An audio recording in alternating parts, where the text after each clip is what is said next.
ಸುಮತಿಭಿರನುಮೇಜಂ ಶುಭ್ರಕಾಜಂ ಸಕಾಜಂ ಸುಖಮಜಮನಪಾಜಂ ನಮಸ್ಕಾರ ಗುರುಗಳಿಗೆ. ಪಾದಂ ವಿಮಾಜಂ ದೃಹಜಮಹಮಮೇಜಂ ಧ್ಯೇಯಮಮ್ನಾಜಗೇಜಂ ಸದಜಮ ಸದಜೇಜಂ ಶ್ರೀಸಹಜಂ ಭಜೇಜಂ ಅಂಜನಾಸುನು ಸಾನ್ನಿಧ್ಯಾತ್ ವಿಜಯೇನ ವಿರಾಜಿತಂ ಅಜಿತ ಪ್ರೀತಿಜನಕಂ ಭಜೇಹಂ ವಿಜಯಧ್ವಜಂ ತಪಸ್ವಾಧ್ಯಾಯ ಶುಶ್ರೂಷಾ ಕೃಷ್ಣ ಪೂಜಾರತಂ ಮುನಿಂ ವಿಶ್ವೇಶಮಿಷ್ಟತಂ ಪರಿಮ್ರಾಟ್ ಚಕ್ರವರ್ತಿನಂ ಶ್ರೀ ಗುರುಭ್ಯೋ ನಮಃ. ಹರಿ ಓಂ. ಜನ್ಮಾದ್ಯಸ್ಯ ಯತೋನ್ಮಯಾತಿತರತಶ್ಚಾರ್ಥೇಷ್ವಭಿಘ್ನಸ್ವರಾಟ್ ತೇನೇ ಬ್ರಹ್ಮ ಹೃದಾಯ ಆದಿಕವಯೇ ಮುಖ್ಯಂತಿ ಜಂ ಸೂರಯಃ ತೇಜೋ ವಾರಿಮೃತಾಂ ಯಥಾ ವಿನಿಮಯೋ ಯತ್ರ ತ್ರಿಸರ್ಗೋ ಮೃಷಾ ಧಾಮ್ನಾ ಸ್ವೇನ ಸದಾ ನಿರಸ್ತಕುಹಕಂ ಸತ್ಯಂ ಪರಂ ಧೀಮಹಿ. ಓಂ ಸ್ವಸ್ತ್ಯಸ್ತು ಸತಾಂ ಅಶೇಷ ಸಮ್ಮಂಗಲಾನಿ ಭವಂತು. ಸಮ್ಯಕ್ ಶ್ಲೋಕೈಕ ಶ್ರವಣ ಪಠನ ಮಾತ್ರೇಣ ಭಕ್ತುಶ್ಚ ಶ್ರೋತॄಣಾಂ ನಿಖಿಲ ಕಲಿಕೃತ ಕಲ್ಮಷ ಅಪನೋದನ ಪಡುತ್ತಾರೆ. ಶ್ರೀಮದ್ ಭಾಗವತೆ ಮಹಾಪುರಾಣೆ ತೃತೀಯ ಸ್ಕಂಧೆ ಷಷ್ಠಾಧ್ಯಾಯೇ ಅದ್ಯ ಕಥಾನುವಾದೇ ಸತಿ ಕಿಂಚಿತ್ ಪೂರ್ವ ಕಥಾನುವಾದಃ.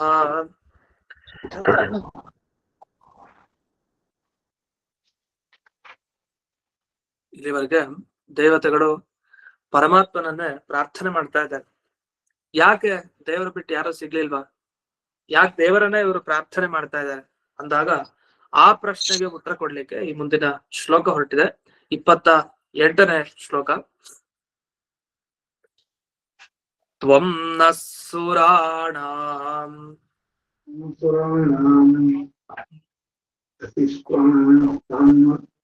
ಅಸಿ ಸಾನ್ವಯಾನಾಂ ಕೂಟಸ್ಥ ಆದ್ಯಃ ಪುರುಷಃ ಪುರಾಣಃ.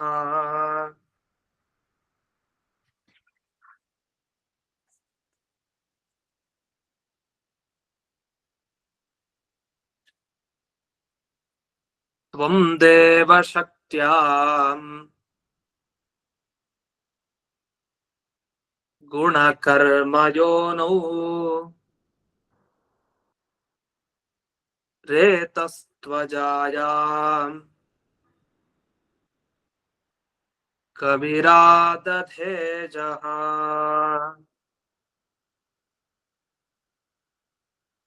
ದೇವತೆಗಳು ಹೇಳ್ತಾರೆ, ಅಲ್ಲ ದೇವರೇ, ನಿನ್ನನ್ನ ಬಿಟ್ಟು ಬೇರೆಯವರ ಹತ್ರ ಪ್ರಾರ್ಥನೆ ಮಾಡೋದು ಹೇಗ್ ಸರಿ? ಯಾಕೆಂದ್ರೆ ನಮ್ಮೆಲ್ಲರಿಗೂ ಕೂಡ ಅಂದ್ರೆ ನಮ್ಮ ವಂಶಕ್ಕೆನೆ ಸಾನ್ವಯಾನ, ಅನ್ವಯ ಅಂದ್ರೆ ಸಂತತಿ, ಮುಂದೆ ಆಗ್ಬೋದು ಹಿಂದೆ ಆಗ್ಬೋದು, ಹಿಂದಿನವರಿಗೆ ಮುಂದಿನವರಿಗೆ ಮತ್ತೆ ಈಗಿರೋ ನಮಗೆ ಎಲ್ಲರಿಗೂ ನೀನೇ ಆದ್ಯ, ಮೊದಲನೇ ವ್ಯಕ್ತಿ. ಅಂದ್ರೆ ಎಲ್ಲ ದೇವರಿಂದಲೇ ಸೃಷ್ಟಿಗೆ ಬಂದವರು. ಅಂದ್ರೆ ದೇವರನ್ನೇ ಹೊಗಳೋದು ಯುಕ್ತ, ಅವನ ಹತ್ರ ಪ್ರಾರ್ಥನೆ ಮಾಡೋದೇ ಸರಿ. ಹಾಗಾಗಿ ನಮ್ಗೆಲ್ಲ ಮೂಲ ಪುರುಷ ನೀನೆ, ನಮ್ಮ ವಂಶಕ್ಕೆಲ್ಲ ನೀನೇ ಸೃಷ್ಟಿಕರ್ತ ಅಂದ್ಮೇಲೆ ನಿನ್ನನ್ ಬಿಟ್ಟು ಇನ್ಯಾರ ಹತ್ರ ನಾವು ಹೋಗಿ ಬೇಡಬೇಕು. ಹಾಗಾಗಿ ನಿನ್ನ ಹತ್ರನೇ ಬಂದು ಬೇಡಿ ಸ್ತೋತ್ರ ಮಾಡ್ತಾ ಇದೀವಿ ಅಂತವ. ಅಷ್ಟೇ ಅಲ್ದೆ ನೀನು ಕೂಟಸ್ಥ, ನಿನ್ನನ್ನು ಯಾಕೆ ಬೇಡೋದ್ ಸರಿ ಇದ್ರೆ ನಿನಗ್ ಯಾವ್ದೇ ವಿಕಾರ ಆಗಲ್ಲ. ನೀನ್ ಎಲ್ಲ ವಿಕಾರ ಆಗೋ ಪದಾರ್ಥದಲ್ಲಿ ಇರ್ತೀಯ, ಆದ್ರೆ ನಿನಗ್ ಮಾತ್ರ ಯಾವ್ದೇ ವಿಕಾರ ಆಗಲ್ಲ. ಆದ್ರಿಂದ ಯಾರಿಗೆ ವಿಕಾರ ಆಗಲ್ಲ, ಒಂದೇ ತರ ಇರ್ತಾರೆ, ಅವ್ರ ಹತ್ರ ಹೋಗಿ ಪ್ರಾರ್ಥನೆ ಮಾಡೋದ್ ಸರಿ. ಯಾವಾಗ್ಲೂ ಕೋಪ ತಾಪ ಇರೋರಂತಾದ್ರೆ ಅಂತವ್ರ ಹತ್ರ ಹೋಗಿ ಬೇಡಿ ಉಪಯೋಗ ಏನು? ವಿಕಾರಕ್ಕೆ ಒಳಗಾಗದೆ ಇರೋರು ಯಾರಿದ್ದಾರೆ ಅಂಥವ್ರ ಬಳಿ ಪ್ರಾರ್ಥನೆ ಸರಿ. ಆದ್ರಿಂದ ನಿನ್ನ ಹತ್ರ ಬಂದು ನಾವೆಲ್ಲ ಪ್ರಾರ್ಥನೆ ಮಾಡ್ತಾ ಇದೀವಿ. ಇದು ಒಂದು ಉತ್ತರ. ಇನ್ನೊಂದು, ನೀನು ಕವಿ ಅಂತ ಅನ್ನಿಸ್ಕೊಂಡಿದ್ಯಾ. ಕವಿ ಅಂದ್ರೇನು? ಎಲ್ಲ ಗೊತ್ತಿರೋನು, ಈಗೇನ್ ನಡೀತಾ ಇದೆ, ಹಿಂದೆ ನಡೆದಿತ್ತು, ಮುಂದೆ ನಡೆಯುತ್ತೆ, ಹೀಗೆ ಭೂತ ಭವಿಷ್ಯತ್ ವರ್ತಮಾನ ಎಲ್ಲದರ ಬಗ್ಗೆ ಸರಿಯಾದ ಪರಿಚಯ ಇರೋರು ನೀನು. ಹಾಗಾಗಿ ನಿನ್ನನ್ನೇ ನಾವು ಪ್ರಾರ್ಥನೆ ಮಾಡ್ತಾ ಇರೋರು. ಅಷ್ಟೇ ಅಲ್ಲ, ಇವತ್ತೇನೋ ನೀನು ಪ್ರಾರ್ಥನೆ ಮಾಡಿದ್ವಿ, ನಾಳೆ ದಿವ್ಸ ನೀ ಇರಲ್ಲ, ಹಾಗೇನಿಲ್ಲ, ಯಾವಾಗ್ಲೂ ನೀ ಇದ್ದೇ ಇರ್ತೆ. ಯಾಕೆ? ನಿನಗೆ ಹುಟ್ಟೇ ಇಲ್ಲ, ನೀನು ಅಜಹ. ಅಷ್ಟೇ ಅಲ್ಲದೆ ಇಡೀ ಜಗತ್ತಿಗೆ ಕಾರಣವಾದ ಪ್ರಕೃತಿ ತತ್ವ ಇಲ್ಲದೆ ಅದಕ್ಕೆ ಮೂಲ ಕಾರಣ ನೀನೆ. ಮೂಲ ಕಾರಣ ಅಂದ್ರೆ ಅರ್ಥ, ಆ ಪ್ರಕೃತಿ ತತ್ವ ಏನೇ ಮಾಡ್ಬೇಕಾದ್ರೂ ನಿನ್ನ ಅವಲಂಬಿಸ್ಕೊಂಡೇ ಮಾಡ್ಬೇಕು. ಯಾಕಂದ್ರೆ ನೀನಿಲ್ದೆ ಆ ಪ್ರಕೃತಿ ತತ್ವಕ್ಕೆ ಒಂದು ಶಕ್ತಿ ಬರೋದಿಲ್ಲ. ಹಾಗಾಗಿ ನೀನ್ ಬಹಳ ಮುಖ್ಯ. ಆ ಪ್ರಕೃತಿ ತತ್ವ ಏನು? ಇಡೀ ಗುಣ ಕರ್ಮ ಯೋನವು ಅಂತ ಹೇಳ್ತಾರೆ. ಯೋನಿ ಅಂದ್ರೆ ಕಾರಣ ಅಂತ ಅರ್ಥ. ಯಾವ್ದ್ಯಾವ್ದಕ್ಕೆ? ಸತ್ವ, ರಜಸ್ಸು ಮತ್ತೆ ತಮಸ್ಸು, ಈ ಮೂರು ಗುಣಗಳಿಗೆ ಕಾರಣವೇ ಆ ಪ್ರಕೃತಿ ತತ್ವ. ನಮ್ಗೇನಾದ್ರು ಸತ್ವಗುಣ ಜಾಸ್ತಿ ಆಗ್ತಾ ಇದೆ, ಅದಕ್ಕೆ ಪ್ರಕೃತಿ ತತ್ವ ಕಾರಣ. ರಜೋಗುಣ ಜಾಸ್ತಿ ಆಗ್ತದೆ, ಅದಕ್ಕೂ ಪ್ರಕೃತಿ ತತ್ವನೇ ಕಾರಣ. ತಮೋ ಗುಣ ಜಾಸ್ತಿ ಆಗ್ತದೆ, ಅದಕ್ಕೂ ಪ್ರಕೃತಿ ತತ್ವವೇ ಕಾರಣ.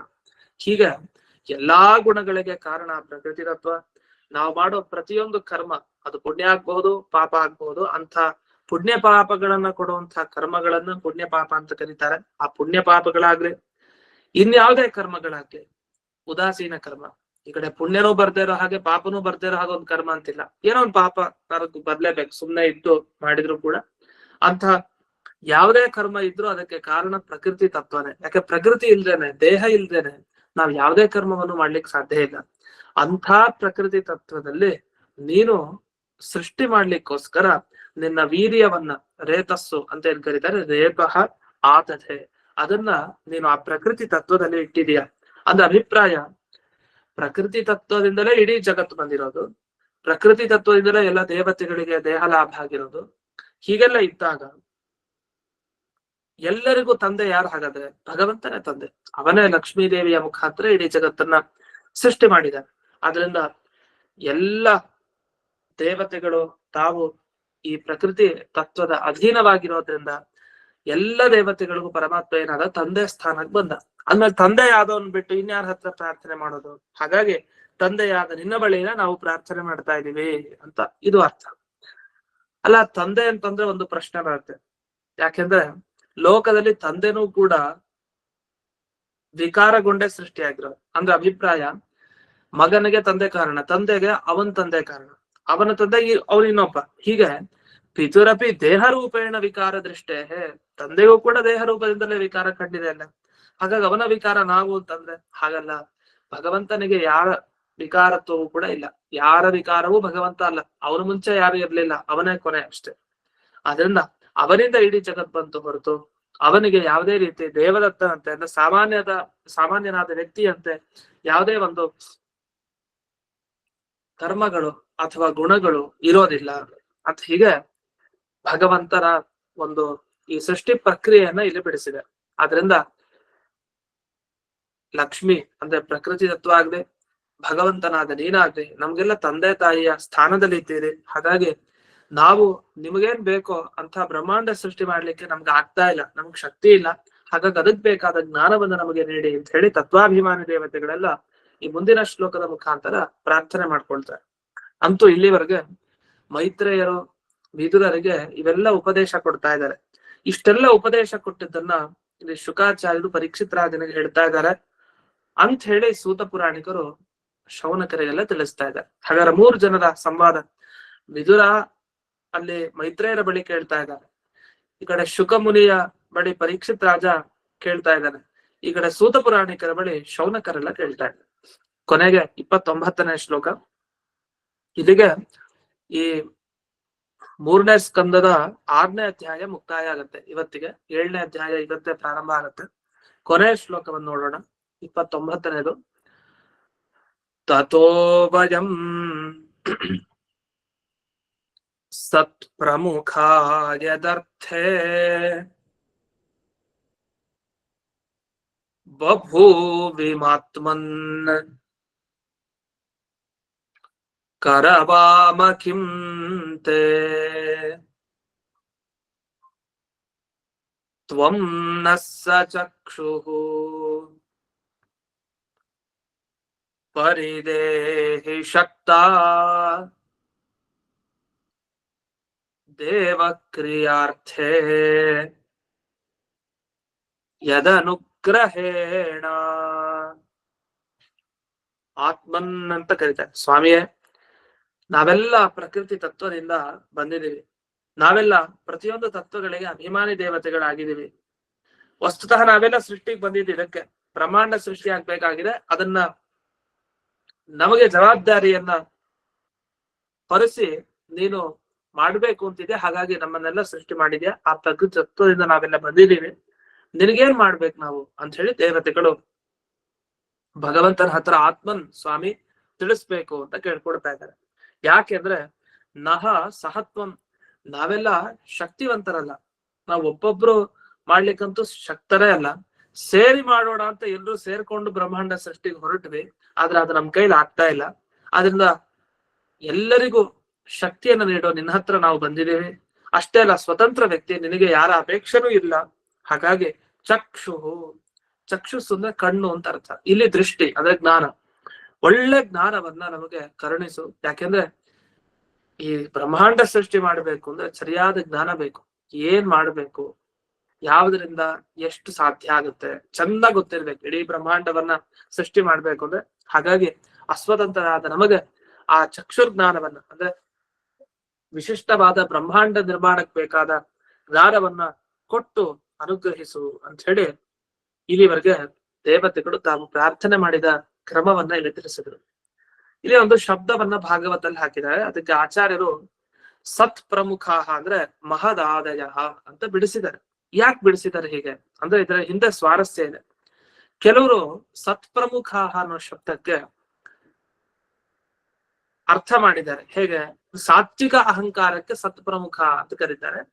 ಹಾಗಾದ್ರೆ ಸಾತ್ವಿಕ ಅಹಂಕಾರ ಅಂತ ಇಟ್ಕೊಂಡು ಪ್ರಮುಖ ಅಂದ್ರೆ ಮೊದಲಾದದ್ದು, ಸತ್ ಅಂದ್ರೆ ಸಾತ್ವಿಕ ಅಹಂಕಾರ ಅಂತ ಕೆಲವರು ಏನ್ ಅರ್ಥ ಮಾಡಿದ್ರು, ಸಮಷ್ಟಿ ಪುರುಷರು ಅಂದ್ರೆ ಮುಂದಕ್ಕೆ ಸಮಷ್ಟಿ ಪುರುಷ ಸೃಷ್ಟಿ ಅಂತ ಇದೆ. ಆ ಸಮಷ್ಟಿ ಪುರುಷ ಸೃಷ್ಟಿಯನ್ನ ಇಲ್ಲಿ ಹೇಳ್ತಾ ಇದ್ರೆ ಸತ್ ಪ್ರಮುಖ ಅಂದ್ರೆ ಅಂಥ ಪುರುಷರ ಸೃಷ್ಟಿ ಅಂತ ಇಟ್ಕೊಳ್ಬೇಕು ಅಂತ ಕೆಲವರು. ಆದ್ರೆ ಇದು ಯಾವ್ದು ಸರಿ ಇಲ್ಲ. ಯಾಕೆ, ಈಗ ತಾನೇ ಮಹತ್ತತ್ವಕ್ಕೆ ಅಭಿಮಾನಿ ದೇವತೆಯಾದ ಒಬ್ಬನ ಸೃಷ್ಟಿಯಾಗಿದೆ ಅಂದ್ರೆ ಅವನಿಗೆ ದೇಹ ಬಂದಿದೆ.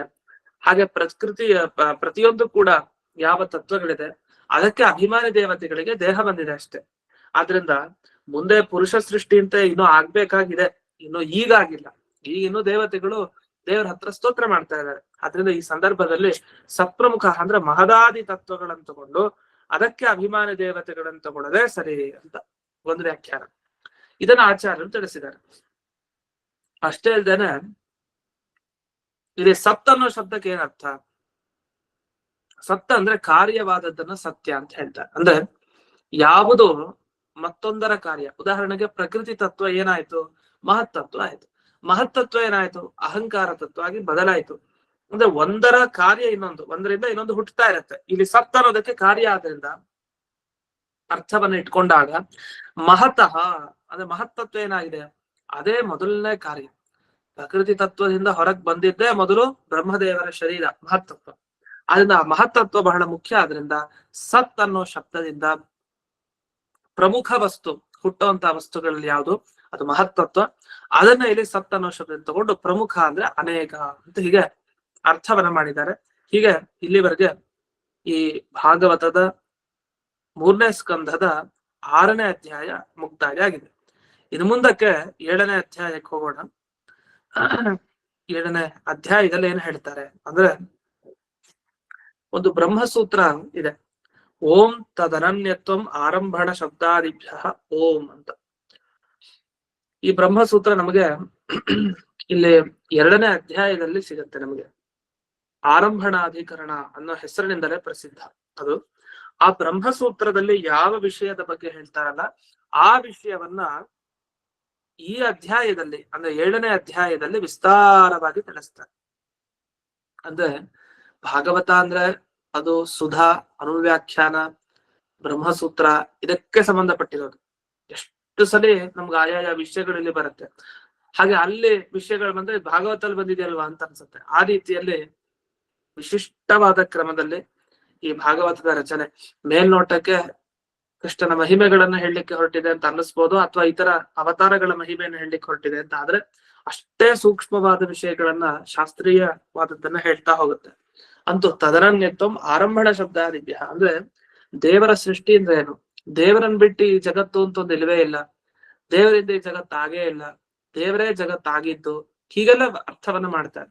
ಅದೇ ಇದು ಯಾವ್ದು ಸರಿ ಇಲ್ಲ. ನಿಜವಾಗಿ ಭಗವಂತನ ಸೃಷ್ಟಿ ಹೇಗಿತ್ತು, ಅವನು ಪ್ರತಿಯೊಂದು ಕಡೆ ಹೋಗಿ ಸೇರ್ಕೊಳ್ತಾನೆ. ಈ ಬ್ರಹ್ಮಾಂಡ ಸೃಷ್ಟಿ ಮಾಡೋ ಮುಂಚೆ ಅಂದ್ರೆ ಮಹತ್ತತ್ವದ ಒಳಗಡೆ ಹೋಗ್ತಾನೆ, ಪ್ರಕೃತಿ ತತ್ವದ ಒಳಗಡೆ ಹೋಗ್ತಾನೆ. ಎಲ್ಲ ಕಡೆ ಒಳಗಡೆ ಹೋಗಿ ಹೋಗಿ ಹೋಗಿ ಇಡೀ ಬ್ರಹ್ಮಾಂಡದ ಸೃಷ್ಟಿಗೆ ಅವನು ಕಾರಣ ಆಗ್ತಾನೆ. ಒಂದು ಅಷ್ಟೇ ಅಲ್ಲದೆ ಯಾವಾಗ ಈ ದೇವತೆಗಳೆಲ್ಲ ಸ್ತೋತ್ರ ಮಾಡಿದ್ರು ನಮ್ ಕೈಲಿ ಆಗಲ್ಲ ಬ್ರಹ್ಮಾಂಡ ಸೃಷ್ಟಿ ಮಾಡ್ಲಿಕ್ಕೆ, ಒಂದು ಜ್ಞಾನ ಕೊಡು ನಮಗೆ ಅಂತ ಕೇಳಿದ್ರಲ್ಲ, ಆ ದೇವ್ರ ಏನ್ ಮಾಡದ ಅನ್ನೋದನ್ನ ಈಗ ತಿಳಿಸ್ಲಿಕ್ಕೆ ಈ ಅಧ್ಯಾಯದ ಮೊದಲಿಗೆ ಪ್ರಾರಂಭವನ್ನ ಮಾಡ್ತಾರೆ. ಅಂತೂ ಇದುವರೆಗೆ ತತ್ವಾಭಿಮಾನಿ ದೇವತೆಗಳೆಲ್ಲ 13 ಶ್ಲೋಕಗಳಲ್ಲಿ ಆ ಭಗವಂತನ ಸ್ತೋತ್ರವನ್ನ ಮಾಡಿದ್ದಾರೆ. ಅದನ್ನೆಲ್ಲ ನಾವು ಕೇಳಿದ್ವಿ.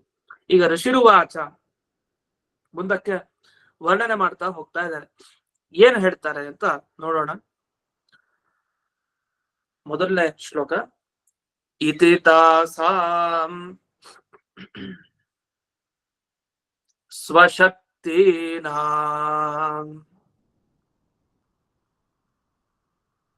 ಅಸತೀನಾಂ ಸಮೇತ್ಯ ಸಹ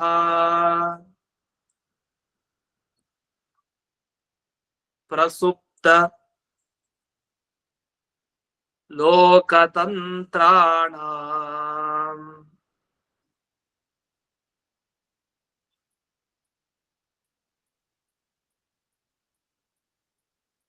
ನಿಶಮ್ಯ ಗಿರಮೀಶ್ವರಃ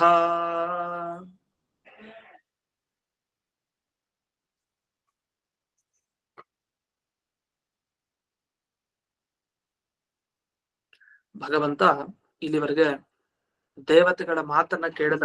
ನಿಶಮ್ಯ ಗಿರಂ, ಎಲ್ಲರ ಮಾತನ್ನ ಕೇಳಿದ ಮೇಲೆ ಈಶ್ವರ, ಎಲ್ಲರ ನಿಯಾಮಕ ಸ್ವಾಮಿ. ಹಾಗೆ ಉರುಕ್ರಮ ಅಂತ ಅವನ ಕರೀತಾರೆ. ತ್ರಿವಿಕ್ರಮ ಅನ್ನೋ ತರ ಉರುಕ್ರಮ ಅಂತ ಒಂದು ಹೆಸರು. ಯಾಕೆ ಉರುಕ್ರಮ ಅಂತ ಕರೀತಾರೆ? ಅವನು ಬಹಳ ಸಮರ್ಥ. ಆದ್ರಿಂದ ಉರು ಅಂದ್ರೆ ಬಹಳ, ಕ್ರಮ ಅಂದ್ರೆ ಸಾಮರ್ಥ್ಯ ಇದ್ದಾನೆ, ಅಂತ ಅಷ್ಟಷ್ಟು ಕೆಲಸ ಮಾಡಿದ್ದಾನೆ, ಅವನಿಗೆ ಉರುಕ್ರಮ ಅಂತ ಕರೀತಾರೆ. ಇಂಥ ಈಶ್ವರನಾದ ಆ ಉರುಕ್ರಮನಾದ ಆ ಭಗವಂತ ಸಮೇತ್ಯ ಬಂದಿದ್ದಾನೆ. ಯಾರ ಹತ್ರ ಬಂದ ಅಂದ್ರೆ ಈ ತತ್ವಾಭಿಮಾನಿ ದೇವತೆಗಳ ಹತ್ರ ಬಂದ. ಹಾಗಾದ್ರೆ ಏನೋ ತಾನು ಕೆಲಸವನ್ನು ಮುಂದೆ ಮಾಡ್ಲಿಕ್ಕಿದ್ದಾನೆ ಅಂತ ಅರ್ಥ. ಇವ್ರೇನ್ ಮಾಡಿದ್ರು, ತತ್ವಾಭಿಮಾನಿ ದೇವತೆಗಳು ನಮ್ ಕೈಲಿ ಏನೂ ಶಕ್ತಿ ಇಲ್ಲ ಅಂತ ತಮ್ಮ ಶಕ್ತಿ ಏನೇನಿತ್ತು ಅದೆಲ್ಲ ದೇವರ ಅಧೀನ ಅಂತ ಅಂದ್ರು. ನಮ್ ಕೈಲಿ ಏನೂ ಇಲ್ಲ, ಇನ್ ಮುಂದೆ ಬರೋದಿದ್ರೆ ಶಕ್ತಿ ಅದ್ ನಿನ್ನೇನ್ ಬರ್ಬೇಕು, ಆ ಎಲ್ಲ ಶಕ್ತಿ ನಿನ್ ಕೈಲೇ ಇದೆ ಅಂತ ಅರ್ಥ. ಯಾಕೆ ಅಸತೀನ, ನಮಗೆ ನಿಜವಾಗಿ ಅಂತ ಶಕ್ತಿ ನಮ್ಗೆ ಜೊತೆಗೂಡಿಲ್ಲ ನಮ್ಮ ಹತ್ರ. ಪ್ರಸುಪ್ತ ಲೋಕತಂತ್ರಣ, ಅಷ್ಟೇ ನಮ್ಮ ಶಕ್ತಿ ಎಲ್ಲ ವ್ಯಕ್ತ ಆಗಿಲ್ಲ, ಎಲ್ಲ ಗುಪ್ತಗಾಮಿನಿಯಾಗಿದೆ. ಯೋಗ್ಯತೆ ಇದ್ರು ಹೊರಗಡೆ ಗೊತ್ತಾಗ್ಲಿಲ್ಲ, ಒಳಗಡೆನೆ ಇದ್ದ ಹಾಗೆ ನಮ್ಮಲ್ಲೂ ಇಡೀ ಬ್ರಹ್ಮಾಂಡವನ್ನ ಸೃಷ್ಟಿ ಮಾಡುವಂತಹ ಯೋಗ್ಯತೆ, ಆ ಶಕ್ತಿ ಇನ್ನೂ ನಿನ್ ಕೈಲಿದೆ, ಎಲ್ಲ ಒಳಗಡೆ ಇಟ್ಕೊಂಡಿದೀವಿ ಅಂತ ಹೀಗೆಲ್ಲ ವರ್ಣನೆ ಮಾಡ್ತಾ ಬಂದ್ರು. ಇಷ್ಟೆಲ್ಲ ವರ್ಣನೆ ಮಾಡಿದಾಗ ಭಗವಂತ ಏನ್ ಮಾಡ್ದ ಅನ್ನೋದಕ್ಕೆ ಮುಂದೆ ವರ್ಣನೆ ಮಾಡ್ತಾರೆ. ಅಂದ್ರೆ ಎಲ್ಲಾ ತತ್ವಗಳ ಒಳಗಡೆ ತಾನು ಹೋಗಿ ಸೇರ್ಕೊಳ್ತಾನೆ. ಆಯ್ತು, ನಿಮಗೆ ಶಕ್ತಿ ಸಿಗಬೇಕು ಅಂದ್ರೆ ನಾನೇ ಒಳಗಡೆ ಸೇರ್ಬೇಕು ಅಂತ ಹೇಳಿ ಭಗವಂತನೇ ಒಂದೊಂದ್ ಕಡೆ ಹೋಗ್ತಾನೆ. ಅದಾದ್ರ ಮುಂಚೆ ಇಲ್ಲಿ ಕೆಲವರು ಸ್ವಶಕ್ತಿ ನಾಮ್ ಅಂತ ಒಂದು ಶಬ್ದ ಬಂದಿದೆಯಲ್ಲ, ಇದಕ್ಕೆ ಅರ್ಥವನ್ನ ಹೇಗೆ ಹೇಳ್ತಾರೆ ಅಂದ್ರೆ, ಸ್ವಶಕ್ತಿ ಅಂದ್ರೆ ದೇವರ ಶಕ್ತಿ ಅಂತ ಅರ್ಥ ಮಾಡಿದ್ದಾರೆ. ಇಲ್ಲಿ ಸ್ವ ಅನ್ನೋ ಶಬ್ದಕ್ಕೆ ಭಗವಂತ ಅಂತ ಅರ್ಥ, ತಾನು ಅಂತ ಅರ್ಥ. ತನ್ನ ಶಕ್ತಿ ಅಂದ್ರೆ ಭಗವಂತನ ಶಕ್ತಿ ಅಂತ ಕೆಲವರು ಅರ್ಥ ಮಾಡಿದ್ದಾರೆ. ಇನ್ನು ಲೋಕತಂತ್ರ, ಪ್ರಸುಪ್ತ ಲೋಕತಂತ್ರಣ ಅಂತ ಒಂದು ಶಬ್ದ ಬಂದಿದೆ. ಇದಕ್ಕೇನರ್ಥ ಅಂದ್ರೆ, ಲೋಕತಂತ್ರ ಅಂದ್ರೆ ಈ ಲೋಕಗಳ ಸೃಷ್ಟಿ ಮಾಡೋದಕ್ಕೆ ಲೋಕತಂತ್ರ ಅಂತ ಕರೀತಾರೆ. ಈ ಸೃಷ್ಟಿ ಇನ್ನು ಸುಪ್ತ ಆಗಿದೆ ಅಂದ್ರೆ ಅರ್ಥ ಏನು? ಲೋಕದ ಸೃಷ್ಟಿ ಆಗೋದು ಯಾವಾಗ? ಲೋಕದ ಜನರ ಅದೃಷ್ಟ ಕೆಲಸ ಮಾಡಿದಾಗ. ಅದು ಲೋಕದಲ್ಲಿರೋ ಜನರ ಅದೃಷ್ಟ ಕರ್ಮಗಳೇನಿದೆ, ಪುಣ್ಯ ಪಾಪಾದಿಗಳು, ಅದೆಲ್ಲ ಸುಪ್ತ ಆಗ್ಬಿಡಿದೆ, ಅಂದ್ರೆ ಮಲ್ಕೊಂಬಿಟ್ಟಿವೆ. ಅಂದ್ರೆ ಅರ್ಥ ಏನು? ಕೆಲಸ ಏನು ಮಾಡ್ತಾ ಇಲ್ಲ. ಇಂಥ ಅದೃಷ್ಟ ಏನಿದೆಯಲ್ಲ, ಈ ಅದೃಷ್ಟ ಮುಖ್ಯ ಯಾವುದಕ್ಕೆ? ಲೋಕದ ಸೃಷ್ಟಿ ಮಾಡ್ಲಿಕ್ಕೆ. ಇಂಥ ಅದೃಷ್ಟಕ್ಕೆ ಅಧೀನರು ಯಾರು ಅಂದ್ರೆ ಮಹದಾದಿ ದೇವತೆಗಳು. ಅಂದ್ರೆ ಯಾವುದೇ ತತ್ವಾಭಿಮಾನಿ ದೇವತೆಗಳಾಗ್ಲಿ ಹಾಗೆ ಸೃಷ್ಟಿ ಮಾಡಲ್ಲ, ಆಯಾಯ ಜೀವನ ಕರ್ಮ ಏನಿದೆ ಅದನ್ನ ನೋಡಿಕೊಂಡು ಸೃಷ್ಟಿಯನ್ನ ಮಾಡ್ತಾರೆ. ವಸ್ತುತಃ ಇಲ್ಲಿ ಏನಂದ್ರೆ, ಭಗವಂತನ ಶಕ್ತಿ ಅಂದ್ರೆ ಮಹತ್ತತ್ವವೇ ಮೊದಲಾದದ್ದೆಲ್ಲ ದೇವರ ಶಕ್ತಿ ಅಂತ ಹೇಳಿದಾರೆ. ಆದ್ರೆ ಆತರ ಅಲ್ಲ. ಯಾಕೆ ದೇವರ ಶಕ್ತಿ ಮಹತ್ತತ್ವ ಇದೆಲ್ಲ ಅಲ್ಲ. ಯಾಕೆ ದೇವರ ಶಕ್ತಿ ಅಂದ್ರೆ ದೇವರ ಸ್ವರೂಪನೇ. ಅವನಿಗೆ ಈ ಮಹತ್ತತ್ವ, ಅಹಂಕಾರ ತತ್ವ ಇದೆಲ್ಲವನ್ನು ಬಳಸ್ಕೊಂಡು ಸೃಷ್ಟಿ ಮಾಡ್ಬೇಕು ಅಂತ ಇಲ್ಲ. ಆದ್ರೂ ತಾನು ಲೀಲೆಯಿಂದಾಗಿ ಅವುಗಳನ್ನ ಬಳಸ್ಕೊಂಡು ಸೃಷ್ಟಿ ಮಾಡಿದ್ದಷ್ಟೇ.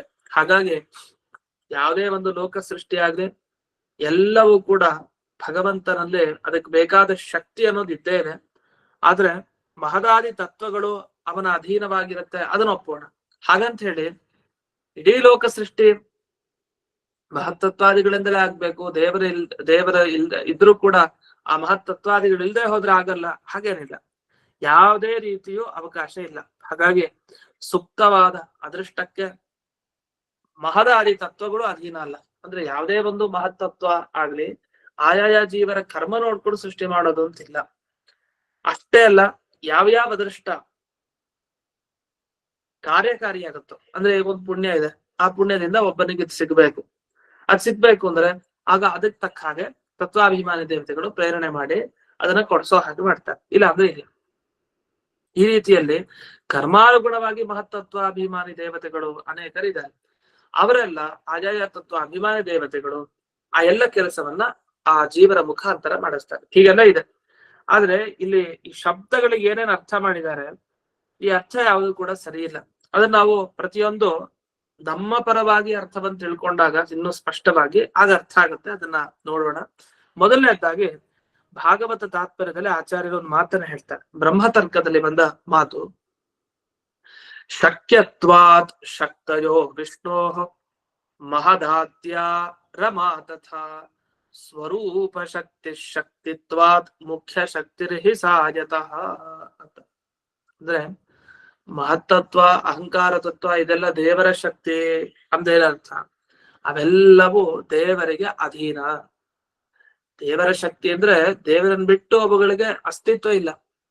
ದೇವರ ಪ್ರೇರಣೆ ಮಾಡಿದ್ನ ಆಗ ಮಾತ್ರ ಅವುಗಳಿಗೆಲ್ಲ ಶಕ್ತಿ, ಇಲ್ಲ ಅಂದ್ರೆ ಆಗಲ್ಲ. ಯಾಕೆಂದ್ರೆ ಮುಂದೆನೂ ಗಮನಿಸ್ಬೋದು, ರಮಾದೇವಿಗೂ ಕೂಡ ಅಂದ್ರೆ ಲಕ್ಷ್ಮೀದೇವಿಗೂ ಕೂಡ ಶಕ್ತಿ ಅಂತ ಹೆಸರಿದೆ. ಅವಳನ್ನ ಯಾಕೆ ಶಕ್ತಿ ಅಂತ ಕರೆಯೋದು ಅಂದ್ರೆ ದೇವರ ಶಕ್ತಿಗೆ ಯಾವಾಗ್ಲೂ ಬದ್ಧಳಾಗಿರ್ತಾಳೆ, ಭಗವಂತನ ಅಧೀನವಾಗಿರ್ತಾಳೆ. ಹಾಗಾಗಿ ದೇವರ ಶಕ್ತಿಗೆ ಅಧೀನವಾಗಿರ್ತಾಳೆ, ಅದರಿಂದ ಅವಳನ್ನು ಶಕ್ತಿ ಅಂತ ಕರೆದಿದ್ದು ಇದೆ. ಹಾಗಾದ್ರೆ ದೇವರ ಶಕ್ತಿ, ಈ ಮಹತಾದಿ ತತ್ವಗಳ ಶಕ್ತಿ ಅಂದ್ರೆ ಅಭಿಮಾನಿ ದೇವತೆಗಳ ಶಕ್ತಿ, ಹಾಗೆ ದೇವರ ಶಕ್ತಿ, ಇವೆಲ್ಲ ನೋಡಿದಾಗ ಶಕ್ತಿ ಅನ್ನೋ ಶಬ್ದಕ್ಕೆ ನಿಜವಾಗಿ ದೇವರ ಸ್ವರೂಪನೇ ಆದದ್ದೇನಿದೆಯಲ್ಲ ಅದೇ ನಿಜವಾಗಿ ಶಕ್ತಿ ಅಂತ ಅನ್ನಿಸ್ಕೊಂಡಿದೆ. ಅದರಿಂದ ದೇವರ ಮಾಯೆ, ದೇವರ ಶಕ್ತಿ ಅಂತೆಲ್ಲಾ ಕಡೆ ಕರೆದಾಗ ಸಾಮಾನ್ಯವಾಗಿ ತಲೆಗೆ ಹೋಗೋದೇನೋ ಶಕ್ತಿ ಅಂದ್ರೆ ಲಕ್ಷ್ಮೀ ದೇವಿ ಅಂತ. ಹಾಗೇನಿಲ್ಲ. ದೇವರ ಶಕ್ತಿಗೂ ದೇವರ ಶಕ್ತಿಯಿಂದಲೇ ಕರೆಯೋದು.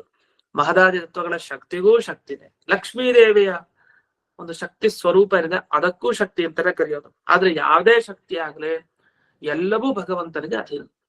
ಯಾವುದೇ ಶಕ್ತಿ ಏನಾದ್ರು ಕೆಲಸ ಮಾಡಬೇಕು ಅಂತಾದ್ರೆ ಆಗ ಭಗವಂತನ ಅನುಗ್ರಹ ಬೇಕೇ ಬೇಕು. ಇನ್ನು ಅಸತೀರಾಮ್ ಸಮೇತ್ಯ ಸಹ ಅಂತ ಇಲ್ಲಿ ಕೆಲವರು ಪಾಠವನ್ನ ಇಟ್ಕೊಂಡಿದ್ದಾರೆ. ಅಂದ್ರೆ ಆಗ್ಲೇ ನಾನು ಹೇಳ್ಬೇಕಾದ್ರೆ ಇತಿತಾಸಾಂ ಸ್ವಶಕ್ತೀನಾಂ ಅಸತೀನಾಂ ಸಮೇತ್ಯ ಸಹ ಅಂತ ಆ ಪಾಠವನ್ನ ಹೇಳಿದೆ.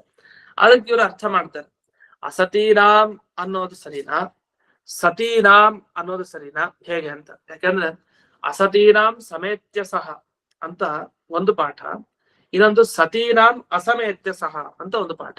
ಅಂದ್ರೆ ಈ ಆ ಅನ್ನೋ ಶಬ್ದ ಏನಿದೆಯಲ್ಲ, ಒಂದು ಅಸತೀನಾಂ ಅನ್ನೋ ಕಡೆ ಆ ಇಟ್ಕೊಳ್ತಾರೆ, ಸಮೇತ್ಯ ಅನ್ನೋದು ಇಟ್ಕೊಳಲ್ಲ. ಕೆಲವರು ಸತೀನಾಂ ಅಂತ ಮಾಡಿ ಅಸಮೇತ್ಯ ಅನ್ನೋದು, ಸಮೇತ್ಯ ಅನ್ನೋದೇ ಆ ಅನ್ನ ಹಾಕೋತಾರೆ.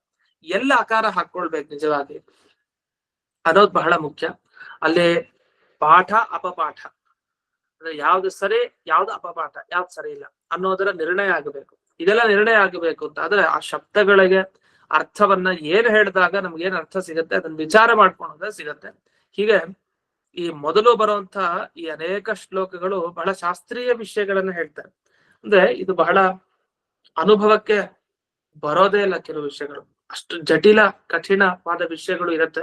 ಆದಷ್ಟು ಸುಲಭವಾಗಿ ಅದನ್ನೆಲ್ಲ ನೋಡೋಣ ಅಂತ ಹೇಳ್ತಾ ಮುಂದಿನ ಪಾಠದಲ್ಲಿ ಇಂದಿನ ಪಾಠವನ್ನ ಅಸ್ಮದ್ ಗುರುವಂತರ್ಗತ ವ್ಯಾಸತೀರ್ಥ ಗುರುವಂತರ್ಗತ ಭಾರತೀಯ ರಮಣ ಮುಖ್ಯ ಪ್ರಾಣಾಂತರ್ಗತ ಶ್ರೀಮನ್ಮೂಲ ಗೋಪಾಲಕೃಷ್ಣನಿಗೆ ಅರ್ಪಣೆಯನ್ನು ಮಾಡ್ತೇನೆ. ಶ್ರೀಕೃಷ್ಣ ಅರ್ಪಣ. ನಮಸ್ಕಾರ. ಧನ್ಯವಾದ ಗುರುಗಳೇ. ನಮಸ್ಕಾರ